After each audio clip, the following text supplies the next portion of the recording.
I used to believe this. So I grew up like all the other good little evangelical Christian kids. I learned all about this. This was the only thing I ever heard of. So I believed all this. I believed in the rapture. I believed the tribulation was coming in the future. I believed that Satan was going to continue to get more and more powerful, and just, the earth was going to become worse and worse. And this horrible area was just going to become terrible and terrible, terrible until Jesus would come and whisk us away. And then the tribulation and the Antichrist and all that stuff. I believed all that stuff.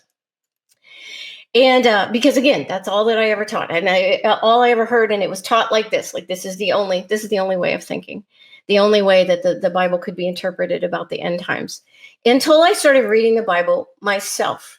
And now when I started reading the Bible myself, I started having some questions, because some of the stuff did not seem to add up to me. And I'm going to tell you what those things are later today. But a couple of years ago, I read this book, Victorious Eschatology. Let me see if I can get it where you can see it. Victorious Eschatology, a partial preterist view. Doesn't that sound like amazing, fun reading?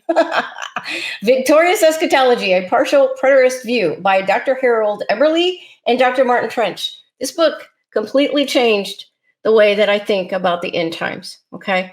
This book gives an alternative timeline called partial preterism. I'm going to put this up here. Partial preterism is also called Victorious Eschatology, and that's what we're going to be talking about tonight.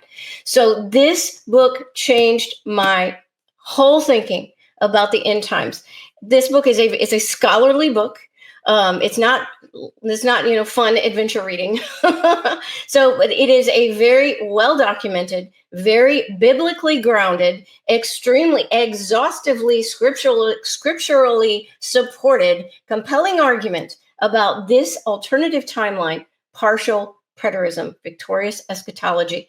And so now I am a partial preterist. That is what I believe now after reading this book and after being very convinced because of how biblically grounded this is. After reading this, I believe that this timeline fits much more logically. It's much more logically aligned with the scripture than this timeline.